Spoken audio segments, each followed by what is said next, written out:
Tuhan, Kau sempurna dalam nama-Mu dan karya-Mu. Ku serahkan hidupku, murnikan dengan Roh-Mu. Hidupku menggenapi firman-Mu,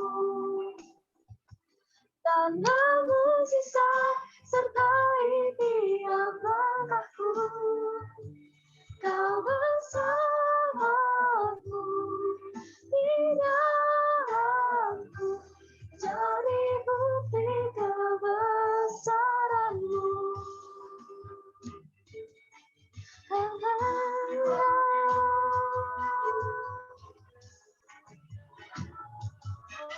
Terima kasih Tuhan.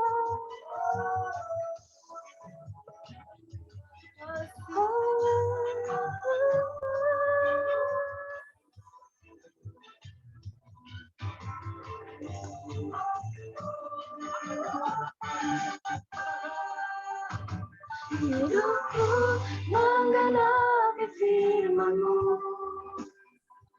tanah mukjizat sertai tiap langkahku. Kau bersamaku di dalamku, jadi bukti kebesaran-Mu, menggenapi firman-Mu. Tanah mukjizat sertai tiap langkahku. Kau bersamaku di dalamku, jadi bukti kebesaran-Mu. Kau bersamaku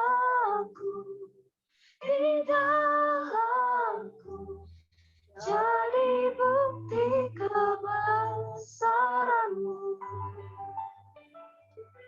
Terima kasih Tuhan.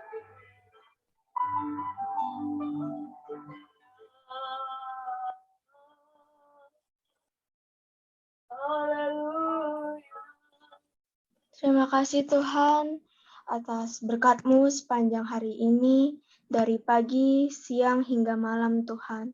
Kami boleh beribadah bersama-sama di Komsel ini Tuhan, semua karena kemurahan-Mu Tuhan.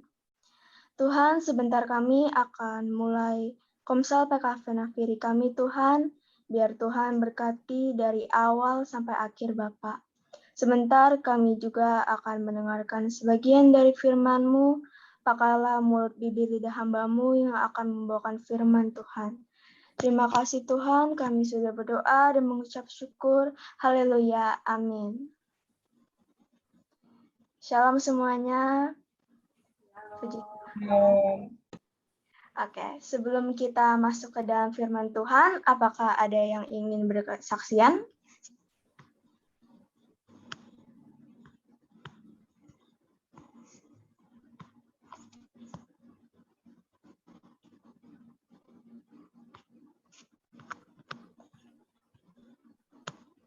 Oke, kalau nggak ada, saya serahkan ke Tante Nola yang akan membawakan firman. Oke, puji Tuhan. Terima kasih Jenny, dan mari kita berdoa untuk kita mendengarkan firman Tuhan. Bapa dalam kerajaan surga, terima kasih karena Engkau terlalu baik dalam hidup kami. Hari ini Tuhan, jam ini kami boleh bersama-sama sekalipun hanya melalui Zoom meeting Tuhan. Kami berbeda jarak Tuhan, berbeda tempat, tetapi kasih dan kuasa-Mu tidak terbatas. Kasih dan kuasa-Mu tidak bisa dibatasi oleh ruang dan waktu. Sampai hari ini kami boleh bersama-sama menikmati hadirat Tuhan. Dan saatnya Tuhan kami ingin mendengarkan kebenaran firman Tuhan. Biarlah firman Tuhan yang kami dengar membawa kami semakin hari semakin dekat dengan Tuhan dan mengasihi. Dalam nama Yesus kami sudah berdoa dan mengucap syukur. Haleluya. Amin.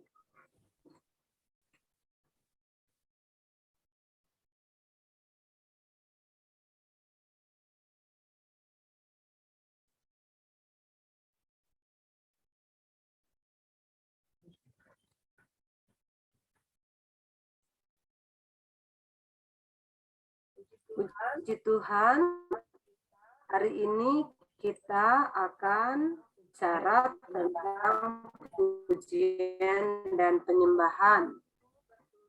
2 minggu berturut-turut kita sudah membahas tentang pujian, ya. Dan pujian penyembahan itu adalah, mohon maaf, suara saya tadi.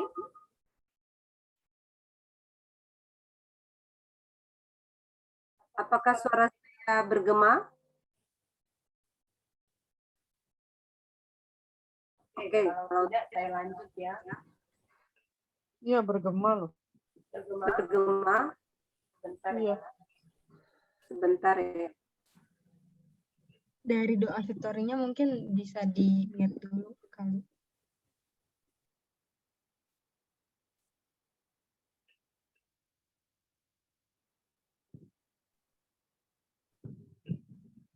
Oke. Masih bergema? Masih. Sepertinya masih ya. Ini doa victory ini tempatnya ada di mana ini? Bisa dimatikan suaranya? Oke, pujian dan penyembahan. Enak ya dengarnya ya. Mungkin.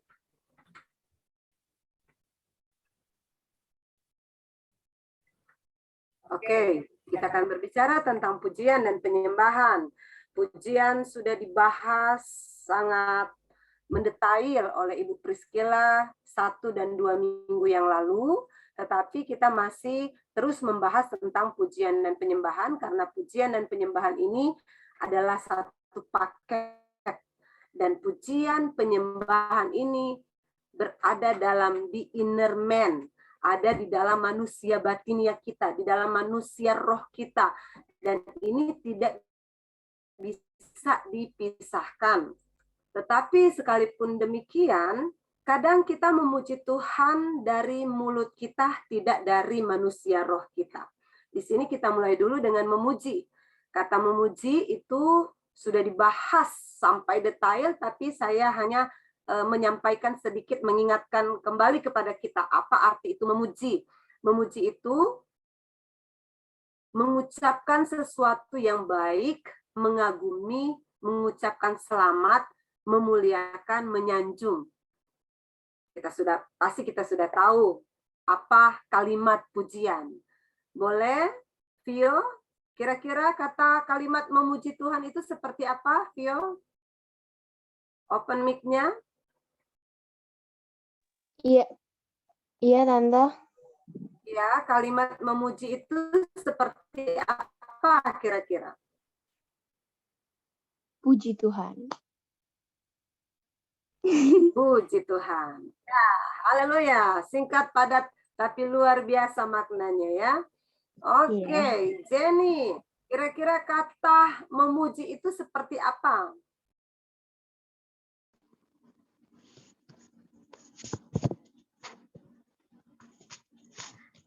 Kalimatnya Tan.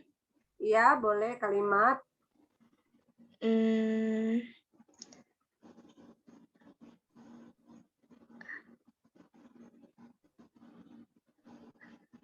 Di sini ada RYZ, itu siapa, Eno?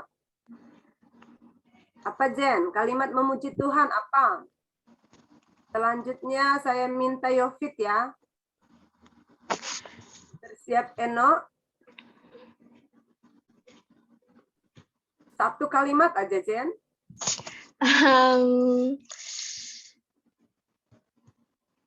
Tuhan Engkau besar. Yes. Yofit. Satu kalimat saja. Eno.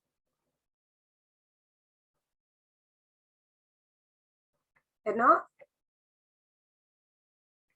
Ya, banyak kalimat-kalimat untuk kita sampaikan kepada Tuhan sebagai tanda kita mengagumi, kita mengucapkan selamat kepada Tuhan, memuliakan, menyanjung Tuhan.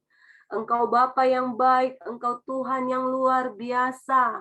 Kasih-Mu tak terbatas Tuhan, kuasa-Mu sungguh indah Tuhan. Kami boleh merasakan kasih-Mu, Engkau terlalu ajaib, terlalu mulia. Engkau adalah pencipta langit dan bumi. Wah, itu kan mengagumkan. Tuhan itu dahsyat, Tuhan hebat gitu. Oke, wah, enak, luar biasa ya. Puji Tuhan. Dan menyembah itu juga ada di inner man kita, ada di manusia batin ya kita, ada di manusia roh kita. Itu artinya memuja dengan penuh hormat. Dia lebih tinggi dari memuji. Ini sudah sampai kepada memuja dengan penuh hormat, berlutut di depan yang disembah. Dalam bahasa Yunani itu istilah katanya proskuneo.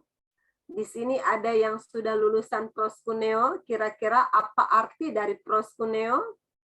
Yunis? Kalau ada Pak Yohanes, boleh juga Pak Yohanes. Apa arti proskuneo? Artinya menjilat kaki tuannya. Artinya dekat dengan Tuhan. Artinya Ya, apa? ketaatan. Iya. Jadi proskuneo dalam bahasa Yunani itu artinya bagaikan seekor anjing yang menundukkan kepalanya, menjilat kaki dari tuannya dengan rasa cinta yang dalam, dengan rasa kasih yang dalam, dengan rasa bersyukur sekali saya masih bisa dekat dengan Tuhan saya, dan dia lakukan itu dengan penuh rasa hormat. Itu gambaran dari proskuneo. Coba ya. Iya, di sini kata menyembah. Kalau dalam bahasa Ibraninya menggunakan kata sakah. Artinya tersungkur, bersujud, membungkuk, berlutut dengan kepala menyentuh tanah, merebahkan diri dan menyembah. Dalam bahasa Yunani proskuneo artinya bersujud, menyembah, mencium seperti seekor anjing mencium tuannya. Kita sudah bisa dapat bayangan ya, gambaran yang besar ya, bagaimana seharusnya kita sebagai pelayan-pelayan Tuhan Gereja Victory melakukan penyembahan itu seperti, maaf kata di sini diumpamakan, anjing yang menundukkan kepalanya dan dia memberikan rasa hormat terhadap tuannya, rasakan kedekatan yang dalam dengan tuannya, bersyukur karena tuannya masih ada, saya setia dengan tuan saya setia dengan saya mengasihi tuan saya mengasihi saya, ada kedekatan yang erat antara anjing dengan tuannya, dan dia memberikan rasa hormat, kasih, cinta yang dalam terhadap tuannya. Kita sudah bisa mendapatkan gambaran yang besar ya soal penyembahan. Saya merindukan Bapak Ibu Saudara sekalian yang ada di sini, yang ada di Zoom maupun yang ada di rumah, mari kita melakukan satu penyembahan ini benar-benar kita lakukan dari the inner man kita, dari manusia batinia kita, dari roh kita. Firman Tuhan katakan Roma 3:23 bahwa penyembah-penyembah yang benar akan datang untuk menyembah Bapa dalam roh dan kebenaran. Kita harus menyembah Tuhan di dalam roh. Karena ada juga firman Tuhan berkata, mereka menyembah aku dengan bibir mereka, tetapi hati mereka itu jauh daripadaku. Memuji dan menyembah itu ada di inner man, ada di manusia batinia kita, ada di manusia roh kita. Tapi itu pun kita bisa lakukan cukup dengan tubuh kita, dengan raga kita. Saya ingat waktu saya masih pengerja, tiap pagi harus doa pagi, dari jam 5 pagi kita sudah harus berlutut menyembah, yaitu seringkali kita dalam posisi berlutut, kepala nyentuh lantai, posisi nungging, sudah berlutut, kedengarannya kelihatannya seperti sungguh-sungguh, tapi senyap dalam hadirat Tuhan. Setelah semuanya sudah amin, berdiri, ada saja yang ternyata masih dalam penyembahan, tersungkur sedemikian rupa, senyap dalam hadirat Tuhan. Giliran dikagetin, kaget. Oh, udah amin ya. Ternyata dia tertidur. Ininya jidatnya sudah merah sekali karena senyap dalam hadirat Tuhan. Itu ternyata dia lakukan bukan dari inner man-nya, tapi dari tubuhnya yang tersungkur seperti itu. Demikian juga ketika kita muji Tuhan. Ketika kita muji Tuhan, kadang kita hanya muji Tuhan dari mulut kita. Dan kalau kita melakukan itu kita sudah pasti tidak akan mendapatkan berkat apa-apa. Sudah dibahas sedemikian rupa di minggu yang lalu, bagaimana Tuhan itu bertahta di atas puji-pujian kita ketika kita melakukan itu dari manusia roh kita. Tuhan duduk dan siap berkat nih, berkat. Kita menyembah Tuhan, berkat tercurah. Itu luar biasa. Ketika kita menyanyi, ada kekuatan, ada power yang Tuhan berikan dalam kehidupan kita ketika kita menyembah Tuhan di dalam roh.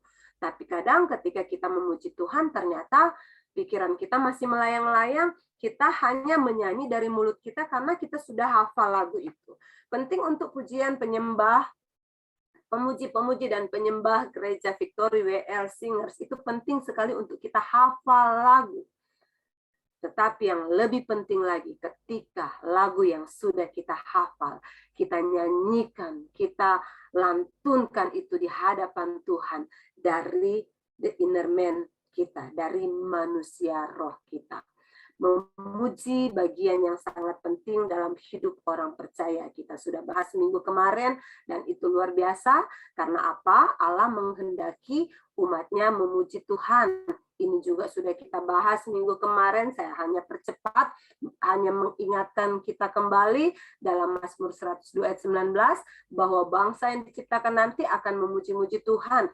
Itulah kita, bangsa ketebusan Tuhan. Orang-orang yang sudah lahir baru yang diciptakan Tuhan untuk memuji-muji Tuhan. Dan di sini yang tadi saya katakan, Mazmur 22 ayat 4, bahwa ketika kita memuji-muji Tuhan, maka Tuhan bersemayam di atas puji-pujian dan siap memberkati kita. Dan juga apa? Seluruh bumi sujud menyembah kepada Tuhan, bermazmur bagi Tuhan, memasyurkan namamu.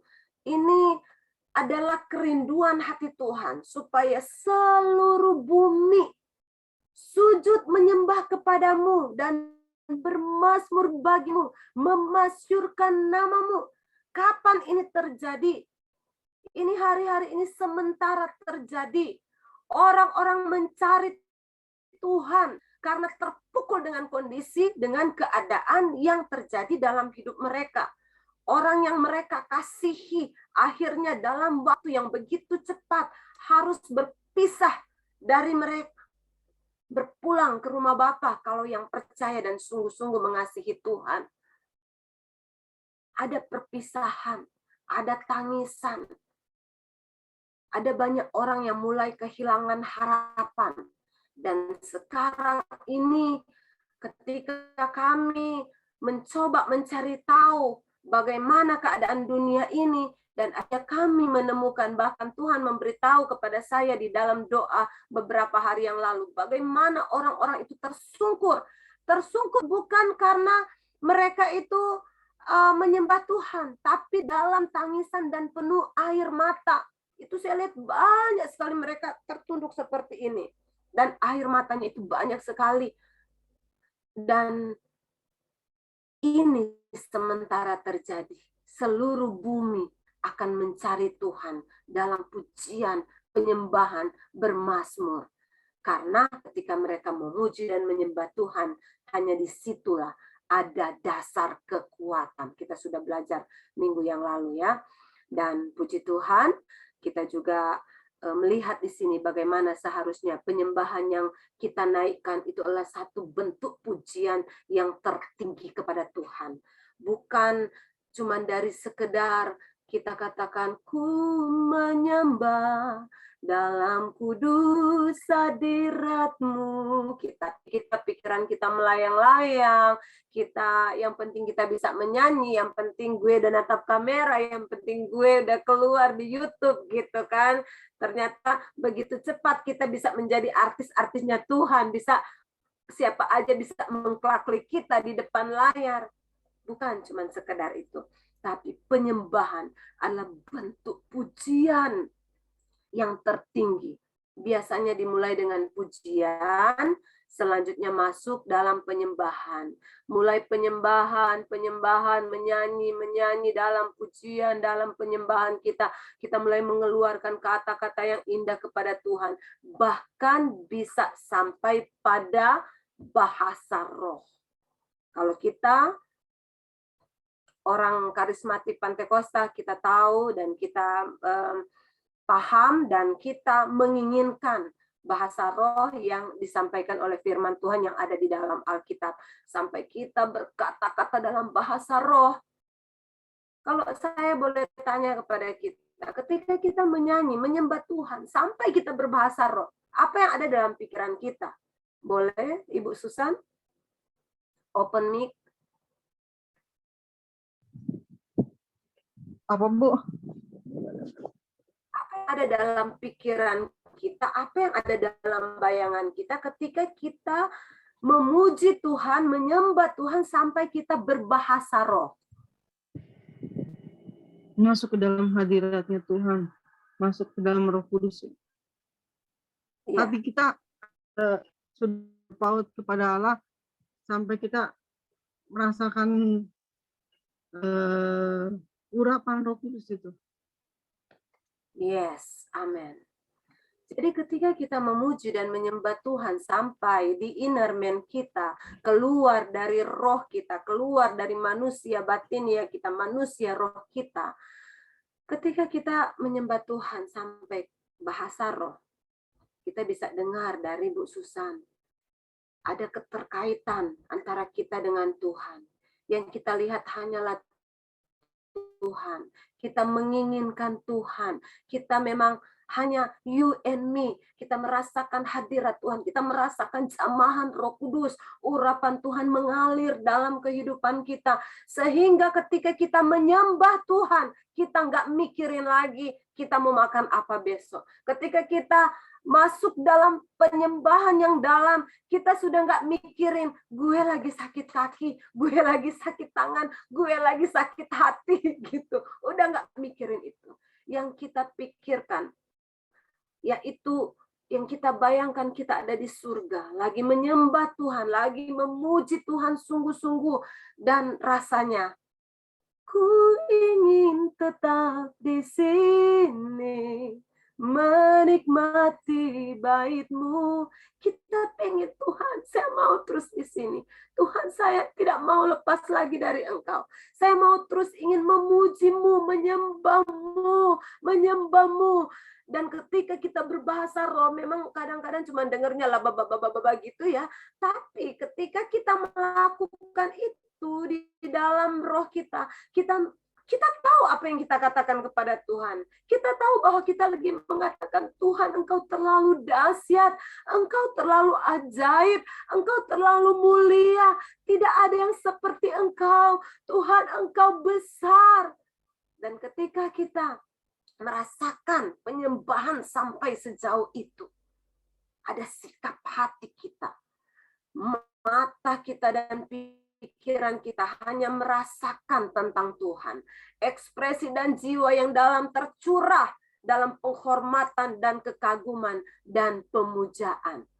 Sampai kadang ketika kita menyembah, kita udah lupa, air mata kita udah kemana-mana, maskara kita udah kayak apa gitu. Bahkan ada satu cerita, dan ini memang kejadian beneran di Manado, karena Manado itu suka bikin KKR di lapangan, saking kepenuhan Roh Kudusnya. Ibu ini kan dia alisnya ternyata cuma dilukis-lukis begitu. Terus ketika dia kepenuhan Roh Kudus, air matanya Tuhan jamah dia penuh dengan air mata, dia gini, terima kasih Tuhan. Bapak gembalanya kaget di atas mimbar, itu kenapa alisnya sisa sebelah. Karena penuh air mata, dia seka begini, dia lap air matanya sampai alisnya juga ikut hilang dan hanya sebelah. Tetapi ketika kita sudah dalam hadirat Tuhan, kita sudah lupa kalau kita lagi lukis-lukis alis kita. Karena apa yang kita pikirkan, yang kita rasakan, hanya Tuhan saja. Wow, luar biasa. Di sini kita bisa melihat juga ada referensi pertama dalam Alkitab tentang penyembahan. Bapak, Ibu, Saudara sekalian, kita semua para pelayan Tuhan Gereja Victory dan semua jemaat Tuhan atau pelayan-pelayan Tuhan yang masuk dalam tim praise and worship, pemusik, multimedia, dan bagian-bagian yang terkait dalam pujian penyembahan, kita perlu tahu tentang hal ini. Referensi pertama dalam Alkitab tentang penyembahan. Saya berharap kita semua memegang Alkitab sekarang ini, dan kita buka dalam Kejadian 22, ayat 1 sampai ayat 13 saja. Sampai ayatnya yang ke-14. Kejadian 22 ayat 1 sampai ayatnya yang ke-14, tetapi saya tidak akan membacakan semuanya, saya hanya mengambil poin-poinnya dan saya masukkan dalam ayat Alkitab yang ada. Karena di dalam Kejadian 22 ayat 5, di sana dikatakan, kata Abraham kepada kedua bujangnya itu, tinggallah kamu di sini dengan keledai ini. Kita open mic aja ya, kita baca bersama-sama ya. Yuk kita open mic, kita baca bersama-sama Kejadian 22 ayat 5 supaya kita nggak ngantuk. Apalagi sekarang ini kalau kita ibadah di rumah, kita masih bisa angkat kaki, kita masih bisa rebahan sambil mendengarkan Zoom. Kalau yang tutup kameranya, tapi kalau yang buka kameranya itu sangat luar biasa. Mari kita baca bersama-sama Kejadian 22 ayat 5. 1, 2, 3. Kata Abraham kepada kedua bujangnya itu, tinggallah tinggallah Kamu ini dengan keledai ini. ini akan pergi ke sana. Kami akan sembahyang, sesudah itu kami kembali kepadamu. Oke, puji Tuhan. Nah, ini pertama dalam Alkitab tentang penyembahan ketika Abraham menggunakan kata kami akan sembahyang. Sembahyang ini menggunakan kata worship. Ini adalah kata pertama, kata penyembahan pertama kali tersampaikan dalam Alkitab. Kami akan sembahyang. Jadi hari ini kita akan melihat bagaimana seorang penyembahan dan apa arti itu penyembahan kita bisa lihat dalam Kejadian 22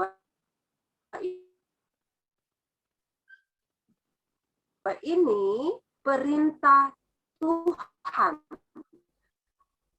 Tuhan yang memerintahkan kita untuk semua ayat 2. Demikianlah firman Tuhan.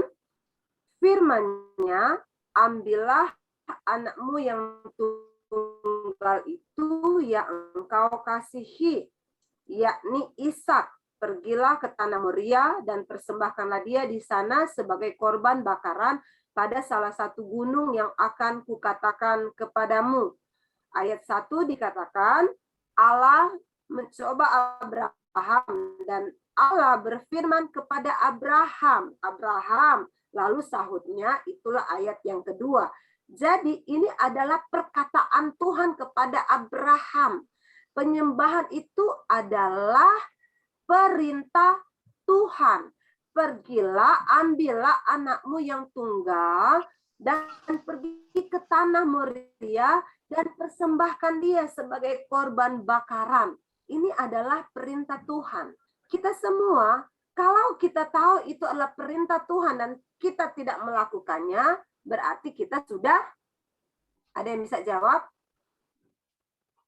Kalau penyembahan itu adalah perintah Tuhan dan kita tidak melakukannya, itu tandanya kita sudah apa? Yunis? Ya. Bu Susan apa? Melawan perintah Tuhan. Iya, melawan perintah Tuhan. Kita sudah berdosa. Firman Tuhan katakan kalau kita mengasihi Tuhan, tapi kita tidak melakukan perintah Tuhan, itu namanya kita tidak mengasihi Tuhan. Kita berdosa. Kita melawan perintah Tuhan. Jadi, dalam Kejadian 22 ini ayat 2, kita mengerti penyembahan adalah perintah Tuhan. Jika Tuhan sudah memerintahkan hal itu, mau tidak mau, kita harus mau. Kita harus tunduk pada Tuhan. Kita harus mengikuti segala perintah Tuhan. Hal yang kedua tentang penyembahan adalah didasarkan atas ketaatan. Jadi penyembahan didasarkan pada ketaatan, artinya orang yang menyembah adalah orang yang seharusnya taat. Taat kepada siapa?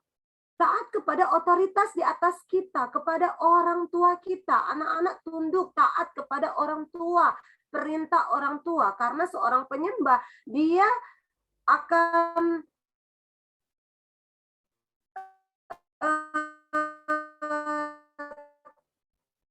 tidak berdampak sebagai seorang penyembah ketika ternyata dia itu seorang yang suka melawan orang tua, gembala. Perintah gembala dilawan, apa aja yang disampaikan oleh gembala dilawan. Bagaimana gereja mau berkembang jika para penyembah, para tim praise and worship, para pemusik, apa aja yang disampaikan oleh gembala ditentang, apa aja dihasut-hasutin orang lain supaya bisa menentang gembala. Bagaimana gereja itu bisa berkembang? Bagaimana kita bisa menyembah Tuhan? Seorang penyembah itu adalah seorang yang taat kepada Tuhan.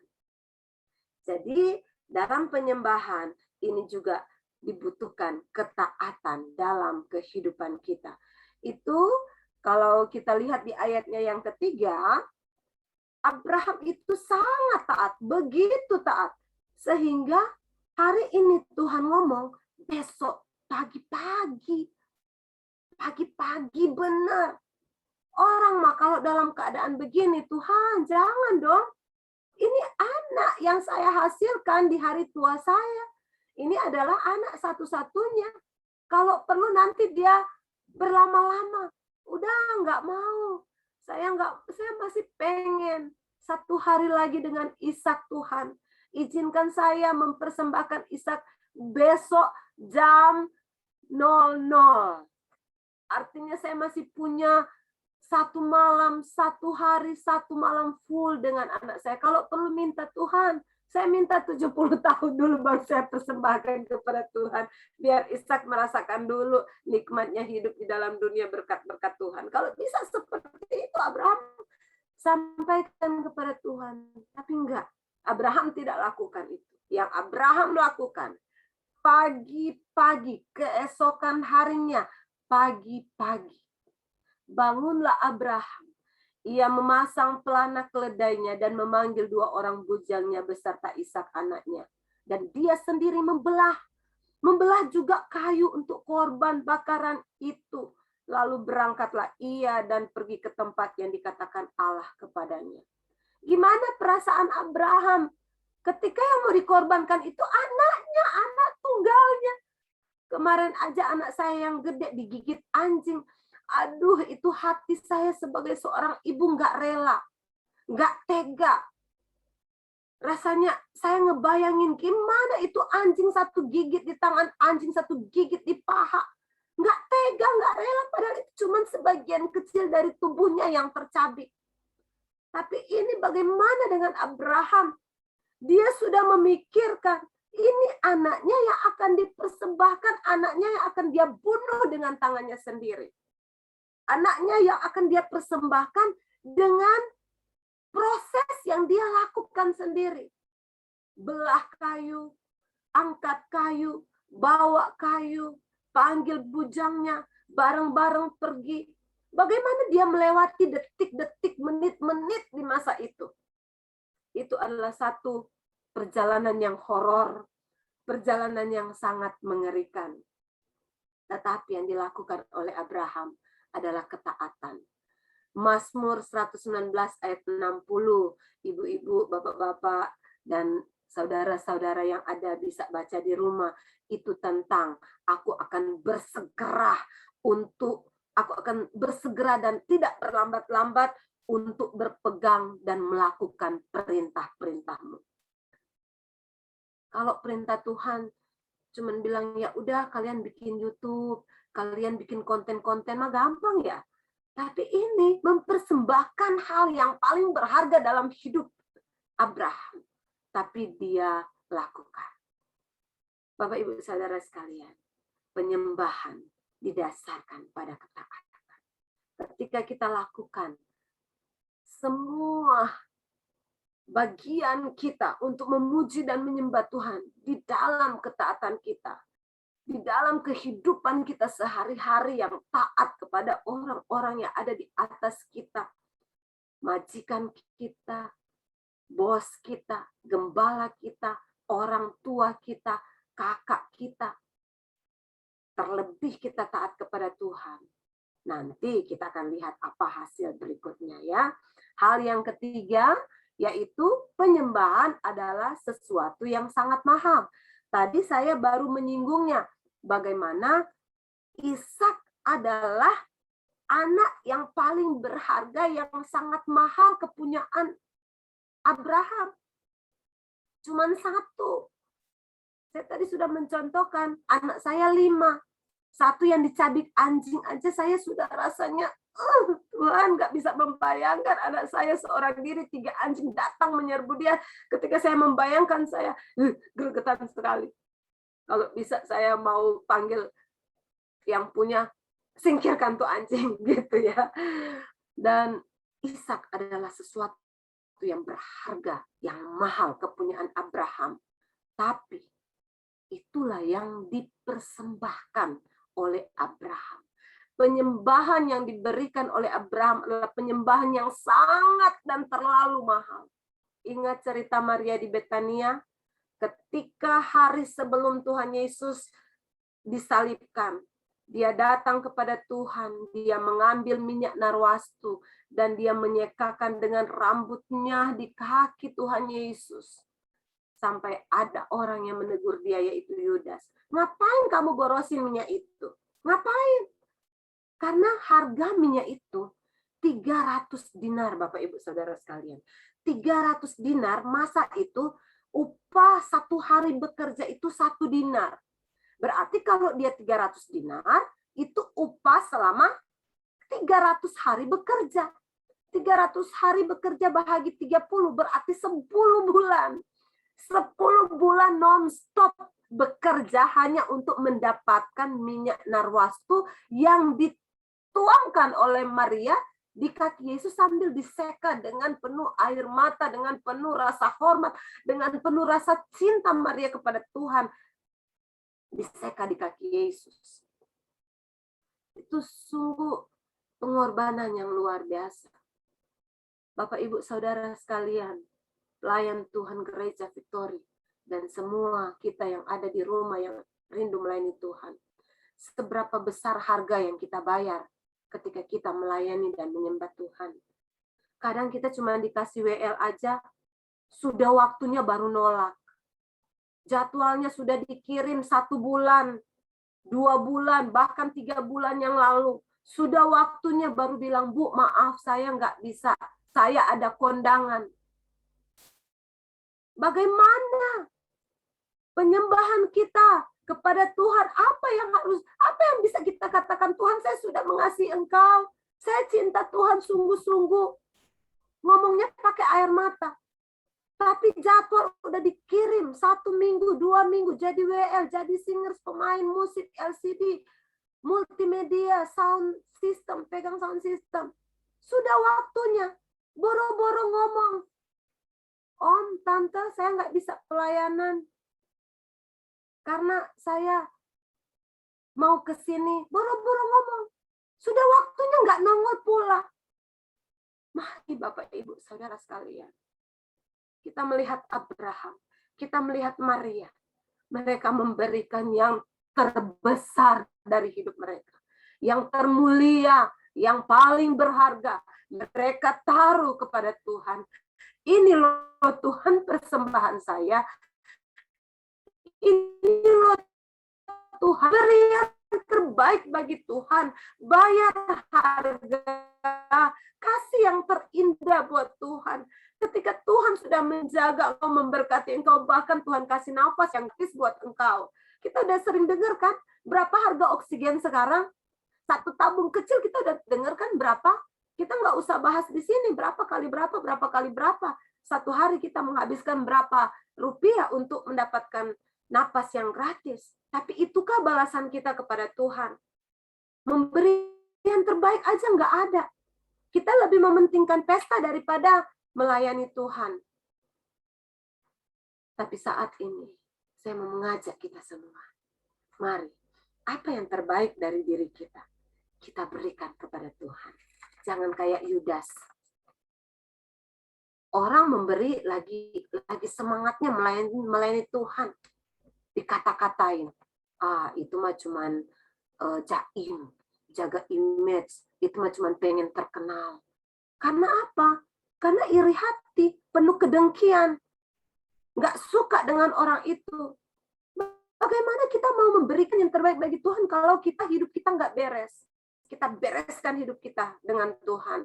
Kita tersungkur di kaki Tuhan. Seperti Maria yang datang, mendekat, melekat dengan Tuhan. Bahkan membayar harga, memberikan yang terbaik kepada Tuhan. Hal berikutnya, penyembahan adalah tindakan iman. Tindakan iman, kita sudah baca dalam Kejadian 22 ayat 5. Kami akan ke sana, ke Gunung Moria, dan kami akan kembali kepadamu. Ayat 5 dikatakan, Abraham bilang kepada bujangnya, tinggallah kamu di sini, dengan keledai ini aku beserta anak ini akan pergi ke sana. Kami akan sembahyang, sesudah itu kami kembali kepadamu. Sesudah itu dia nggak bilang loh, sesudah itu saya akan kembali kepadamu. Kalau Abraham bilang saya akan kembali kepadamu, mungkin bujangnya akan bertanya, emangnya Ishak mau ditinggalin di sana ya Pak? Gitu kan. Tapi di sini Abraham menggunakan kata kami. Ada lebih dari satu orang yang akan turun kepada bujang-bujangnya.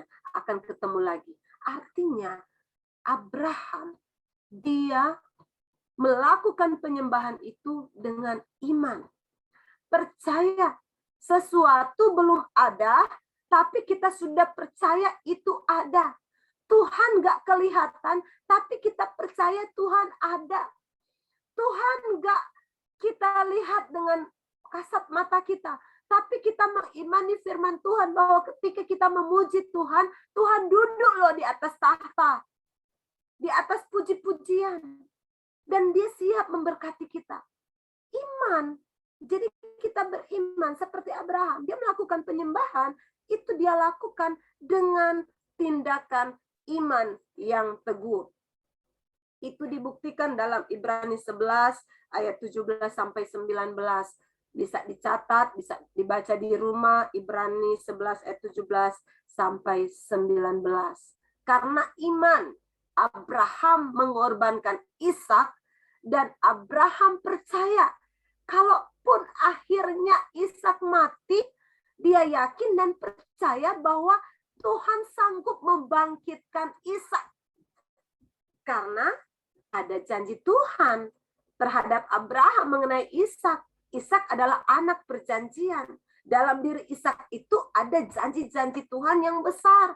Bahwa melalui keturunan Abraham, melalui Ishak akan ada bangsa yang besar. Makanya Abraham melakukan dengan iman. Dia percaya kalaupun saya nancepin ini pisau di tubuh Ishak, Ishak mati, Tuhan sanggup membangkitkan Ishak. Luar biasa ya. Iman yang mampu mengalahkan rasa takut. Iman yang mampu mengalahkan kebimbangan, kekecewaan. Tuhan kok gitu amat ya? Dia yang kasih, dia mau ambil lagi. Dengan tangan saya juga. Gitu. Itulah iman. Imannya Abraham. Dan biarlah kita juga ketika kita menyembah Tuhan, kita punya iman. Ketika kita berdoa, kita menyembah, berdoa bagi bangsa dan negara, kita imani bangsa kita akan pulih, gereja kita akan pulih, keluarga kita akan pulih. Ketika kita memuji dan menyembah, ada di antara keluarga kita yang belum mengenal Tuhan, kita percaya, kita imani, mereka semua bisa datang kepada Tuhan. Kita harus terus beriman, ya. Iman menjadi sempurna ketika disertai dengan tindakan, disertai dengan perbuatan. Bukan cuma sekedar berkata saya beriman, saya orang beriman, tapi ada tindakan dan perbuatan untuk mencapai iman itu. Kita tetap beriman kepada Tuhan, ya. Dan yang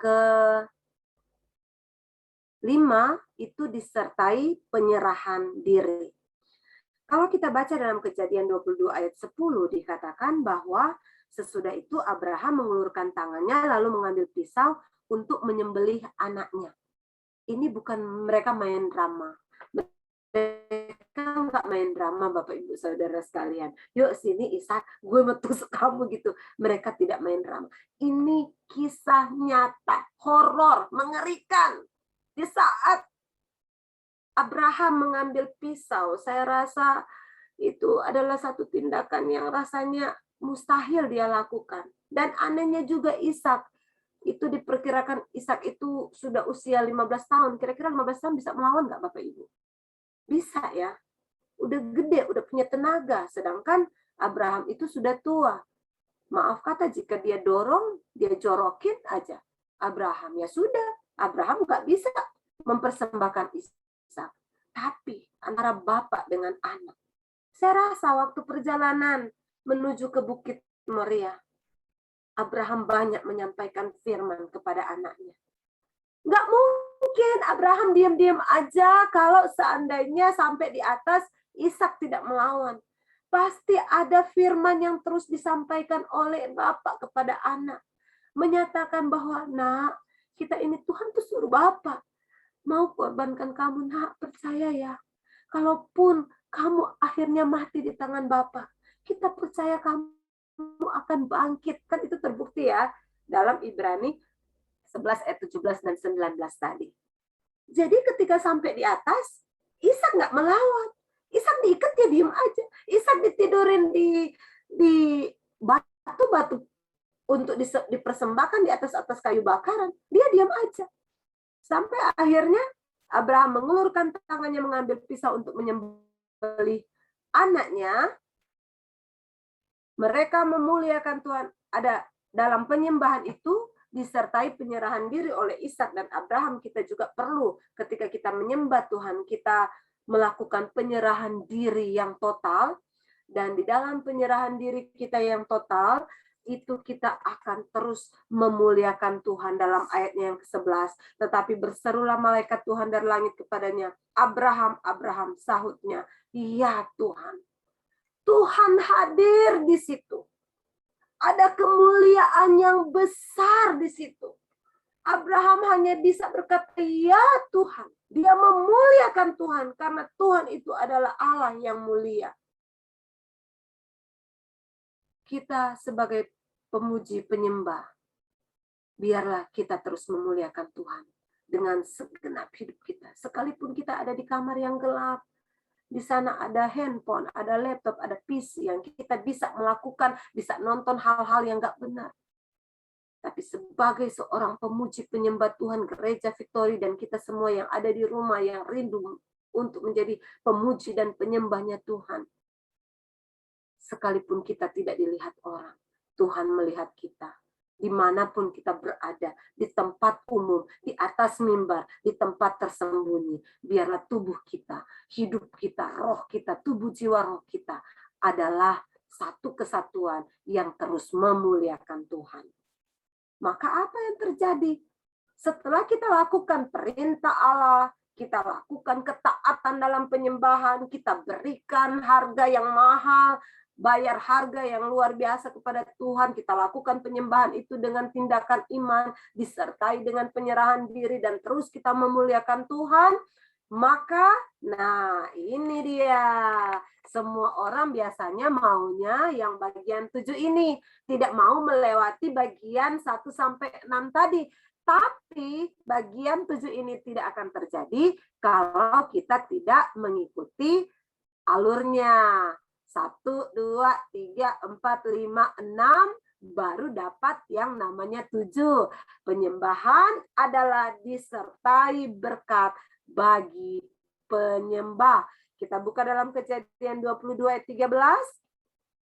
Firman Tuhan katakan, lalu Abraham menoleh dan melihat seekor domba jantan di belakangnya yang tanduknya tersangkut dalam belukar. Abraham mengambil domba itu lalu mengorbankannya sebagai korban bakaran pengganti anaknya. Wow, itu adalah satu momen yang paling bahagia, yang paling spektakuler bisa dikatakan itu karena apa? Mereka lulus dari ujian iman mereka. Ada batas waktu ujian dan mereka sudah selesai. Mereka akhirnya saya rasa ketika ada anak domba, lihat ada seekor domba jantan di belakang papa, nak. Wah, saya rasa waktu itu Abraham cepat-cepat membuka tangan anaknya. Pasti itu ada tindakan yang sangat mengharukan. Mereka bukan bisa saja, saya rasa ya seperti itu kan. Kalau kita ada dalam satu kemenangan yang besar, satu hal yang spektakuler, biasanya kita pasti akan berpelukan mama anak, mama papa dan anak-anak gitu kan. Wah, thank you Lord Jesus, kita selamat, thank you Lord Jesus, kita memperoleh kemenangan. Itu adalah suasana yang paling mengharukan ketika papa dan anak, saya rasa mereka berpelukan, erat mereka berpelukan karena mereka mengalami kemenangan yang besar. Ada berkat bagi penyembah-penyembah. Bapak, Ibu, Saudara sekalian, jika kita menginginkan hal yang ketujuh, ikutilah hal yang pertama sampai yang keenam dalam poin-poin ini. Maka, kemenangan besar terjadi. Victory, jemaat Victory benar-benar mengalami kemenangan di dalam Tuhan. Puji Tuhan. Sampai di sini firman Tuhan. Mari kita akan berdoa.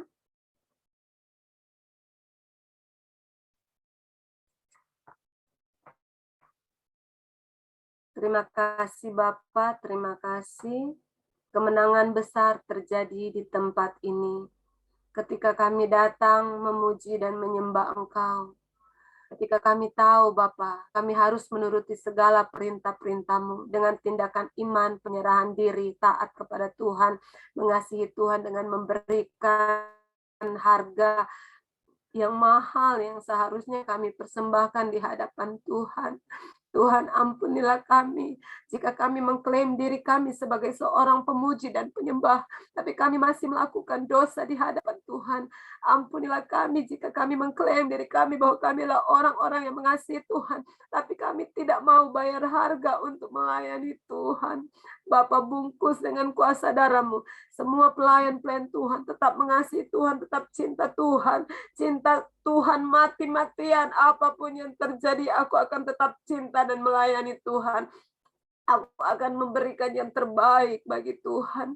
Bapa, kami serahkan hidup kami dalam tangan-Mu. Kami serahkan para pelayan-pelayan Tuhan kami ke dalam tangan-Mu. Kami serahkan seluruh jemaat Tuhan, semua yang mendengarkan firman Tuhan pada malam hari ini. Biarlah kami benar-benar menjadi penyembah-penyembah dalam roh dan kebenaran. Kami lakukan itu karena benar-benar kami rindu mengasihi. Kami rindu hidup dekat dengan Tuhan. Kami rindu menuruti segala perintah-perintah-Mu. Dan kami percaya Tuhan, kemenangan besar terjadi, berkat Tuhan mengalir. Kami tidak akan takut, kami tidak akan khawatir, kami tidak akan gentar dengan masa-masa pandemi seperti ini. Tapi kami akan terus muncul lebih dari pemenang. Diberkatilah semua jemaat dan pelayan Tuhan Gereja Victory. Diberkatilah semua kami yang mendengarkan firman Tuhan pada malam hari ini. Dalam nama Tuhan Yesus Kristus, kami sudah berdoa dan mengucap syukur. Haleluya. Amin. Amin. Puji Tuhan, dan saya serahkan kepada moderator. Puji Tuhan, terima kasih Tante Nola untuk firman-Nya. Dan untuk materi present worship, saya serahkan ke Tante Pris atau Om Yohanes. Baik, makasih Jen. Ya, seperti biasa karena waktu sudah menunjukkan 9.03, Tante cuma bertanya ya kesiapan